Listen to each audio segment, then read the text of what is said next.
Telugu young directors channel చూస్తున్నటువంటి ప్రేక్షకులకి, YouTube చూస్తున్న వారికి, నా సబ్స్క్రైబర్స్కి, నా స్నేహితులకి, బంధువులకి అందరికీ కూడా క్రోధినామ సంవత్సర ఉగాది శుభాకాంక్షలు. ఉగాది మన తెలుగువారి పండగ, తెలుగువారి మొదటి పండగ. చైత్రమాసంలో వచ్చేటువంటి పాడ్యమి రోజున ఉగాదిగా జరుపుకుంటాం. ఉగాది అంటే మొట్టమొదటి రోజు, సంవత్సరానికి మొట్టమొదటి రోజు. మనకి చాలా సెంటిమెంట్స్ ఉంటాయండి ఈ పండుగతో పాటుగా. మనకే కాదు, సినిమా ఇండస్ట్రీలో అందరికీ ఉంటాయి. సినిమా ఇండస్ట్రీనే కాదు, సమాజంలో ప్రతి వ్యక్తికి కూడా కొన్ని నమ్మకాలు ఉంటాయి. వస్తువుల మీద, సమయం మీద, తర్వాత ఏదో ఒక నమ్మకంతో మనిషి పనిచేస్తూ ఉంటాడు. అలాగే ఉగాది కూడా. ఉగాది రోజున ఏదైనా ప్రారంభిస్తే శుభం అనుకుంటారు, ఏదైనా కొత్త వస్తువు కొనుక్కుంటారు, లేదా కొత్త విషయాలను చర్చిస్తారు. అలాగే నేనేమంటున్నానంటే, మన దర్శకులకు, యంగ్ డైరెక్టర్స్ కూడా మీరు రాయటం, చదవటం, స్క్రిప్ట్ డిస్కషన్ చేయటం, లేదా ఏదైనటువంటి సినిమాకి సంబంధించిన అంశాలని ప్రారంభించండి ఈ రోజున. ఇది ఒక సెంటిమెంట్గా, అంటే ఇవాళ చేయటం మొదలెడితే సంవత్సరం అంతా చేస్తామని, ఇలా చదవటం మొదలైతే సంవత్సరం అంతా చదువుతామని మీకు నమ్మకం ఉందో లేదో, కానీ నాకు చాలా సంవత్సరాలుగా చిన్నప్పటి నుంచి నాకు నమ్మకం ఉంది. ఆ నమ్మకాన్ని మీతో పంచుకుంటున్నాను. ఈ నమ్మకాలు శుభాకాంక్షలే కాదండి, మరి ఈరోజు ఎపిసోడ్లో కూడా కొన్ని విషయాలు తెలుసుకుందాం. ఈరోజు మన ఎపిసోడ్లో ముఖ్యంగా దర్శకులు రచయితలుగా మారటం, అలాగే నటులు కూడా రచయితలుగా మారటం. అది ఎలాగో, ఇప్పుడున్న ట్రెండ్లో ఎవరు అవుతున్నారో ఒకసారి మనం తెలుసుకుందాం. ఈ ట్రెండ్ అనేది ఇవాళ కొత్తగా వచ్చింది కాదండి, చాలా రోజుల నుంచి ఉన్నదే. పాత సినిమాల్లో కూడా బ్లాక్ అండ్ వైట్ రోజుల నుంచి కూడా ఉంది. కొంచెం రచనా వ్యాసంగంతో సంబంధం ఉన్నటువంటి నటులు కానీ, రచయితలు కానీ, దర్శకులు కానీ స్క్రిప్ట్లో పాలు పంచుకోవటం, వాళ్ళ సూచనలు, సలహాలు ఇవ్వటం ఎప్పటి నుంచో ఉంది. అయితే దర్శకుడే రచయితగా మారటం, పాపులారిటీ తీసుకురావటం, ఇవాళ ఉన్న పరిస్థితుల్లో బాగా పాపులర్ అయ్యి, ఇవాళ ఉన్న యూత్లో బాగా పాపులర్, అందరికీ తెలిసింది ఎవరంటే పూరీ జగన్నాథ్. పూరీ జగన్నాథ్ పాత్రలను క్రియేట్ చేయటం, తర్వాత రచయితగా మారినప్పటి నుంచి యూత్లో విపరీతమైనటువంటి పాపులారిటీ వచ్చింది. అంతకుముందే రచయితే దర్శకుడుగా, తర్వాత దర్శకుడు రచన చేయటం. ఒకటేంటండి, దాసరి నారాయణరావు గారు అయితే కథ, మాటలు, పాటలు కూడా రాసేవాడు. ఆయనే హీరోగా యాక్ట్ చేసిన సినిమాలు కూడా ఉన్నాయి. అంటే ఆయనే రాసుకుని, ఆయనే డైలాగ్స్ రాసుకుని, స్క్రీన్ ప్లే రాసుకుని, మొత్తం స్క్రిప్ట్ అంతా రాసుకుని ఆయన హీరోగా చేసినటువంటి మెయిన్ క్యారెక్టర్, హీరో అంటే మెయిన్ క్యారెక్టర్గా చేసిన సినిమాలు కూడా ఉన్నాయి. కానీ ఇది చాలా కొత్తగా ఉన్నటువంటి విషయం కాదు, మన యూత్లో పాపులర్ చేసినటువంటిది. అంటే రచయితకి దర్శకుడు కావాలి అంటే, ఇదివరకు నిర్మాతలు ఏం చేసేవాళ్ళంటే, ఒక దర్శకుడిని ఎన్నుకొని మంచి రచయిత దగ్గరికి వెళ్ళి ఒక కథ తీసుకునో లేకపోతే వెళ్ళేవాడు. ఈ పూరి జగన్నాథ్ బాగా అయిన తర్వాత ఏంటంటే, నిర్మాతలు కూడా అడుగుతున్నారు, ఈ దగ్గర కథ ఉందని అడుగుతున్నారు. అనగానే అంటే రచయితలు, దర్శకులు కూడా కథలు తయారు చేసుకోవాల్సిన అవసరం ఏర్పడింది. ఇదేం తప్పు కాదు, కానీ ఇది ఒక కొత్త ట్రెండ్. దానిలో ఎన్నో సక్సెస్ఫుల్ సినిమాలు తీసి ఆయన నిరూపించారు, యూత్కి ఒక ఐకాన్గా. ఈరోజు కూడా ఎంతో గొప్ప చిత్రాలు, అంటే యూత్లో బాగా పాపులర్ అయినటువంటి చిత్రాలు నిర్మించినటువంటి, లేదా దర్శకత్వం చేసిన దర్శకుడిగా పూరి జగన్నాథ్ ఉన్నారు. అలాగే ఇంకా చాలామంది రచయితలు ఉన్నారు, చాలామంది దర్శకులు ఉన్నారు. రచయితగా మారిన దర్శకుడు త్రివిక్రమ్ శ్రీనివాస్, ఆయన రచయిత, దర్శకుడు అయ్యాడు. రచయిత దర్శకులు అయ్యారు, దర్శకులు రచయితలు అయ్యారు.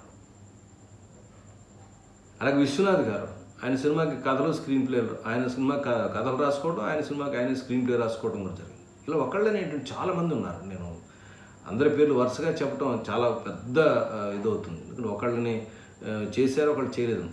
పాపులర్గా ఉన్నటువంటి కొన్ని పేర్లు నేను ప్రస్తావిస్తున్నాను. ఈ మధ్య నేను నిన్న ఒక 2-3 రోజుల కిందట ఈనాడులో నేను చూశాను ఒక కాలం, కథానాయకులు రచయితలుగా మారారు. అంటే హీరోస్ మారటం, హీరోలే రచయితలుగా మారటం, సక్సెస్ఫుల్గా. ఇప్పుడు నిన్న మొన్న రీసెంట్గా హిట్ అయినటువంటి టిల్లు స్క్వేర్, దానిలో పనిచేసిన సిద్ధు జొన్నలగడ్డ చాలా పాపులర్ హీరో అయ్యాడు.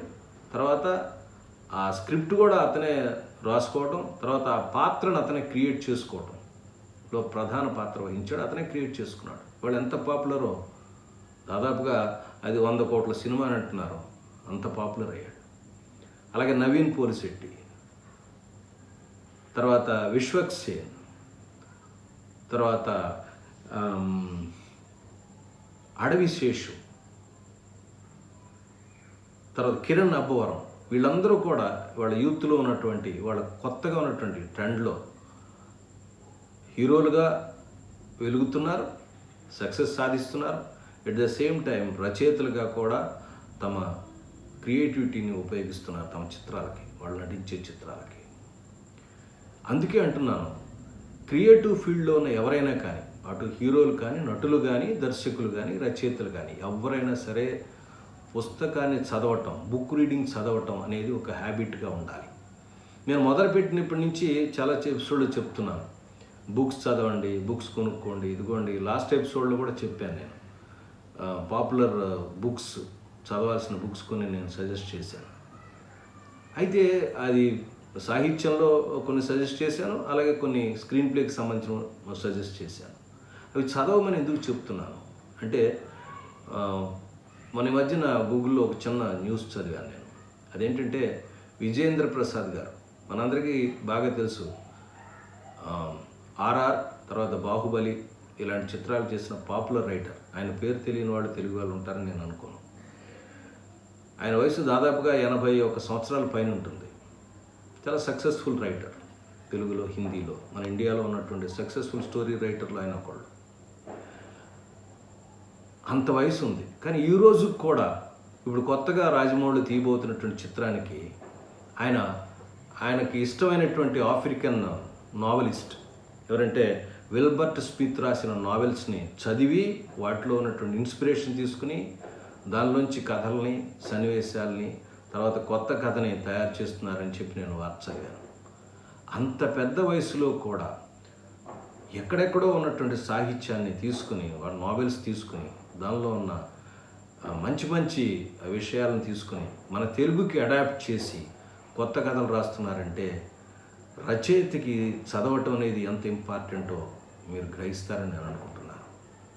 అందుకనే ఈ ఉగాది సందర్భంగా మీ అందరికీ మరోసారి చెప్తున్నాను, ఇంతకుముందు నా ఎపిసోడ్లో చెప్పినటువంటి బుక్స్ కానీ, తర్వాత రెఫరెన్స్ పుస్తకాలు, స్క్రీన్ ప్లే రెఫరెన్స్ బుక్స్ కానీ, పీడిఎఫ్లు కానీ, బుక్స్ కానీ కొనుక్కోవడానికి ప్రయత్నించండి. అలాగే నవలలు కానీ, కథా సంకలనాలు కానీ ఎక్కడొక్కడ మీకు దొరికినవి, కొత్తవే కొనాలని లేదు, ఎవరన్నా ఇంట్లో ఎవరినైనా అడిగి తీసుకొచ్చిన చదవటం ప్రారంభించండి.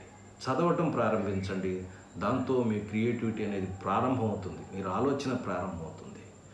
ఇది నా ఉగాది సందర్భంగా ఇది నా విజ్ఞప్తి అనుకోండి, నా రిక్వెస్ట్.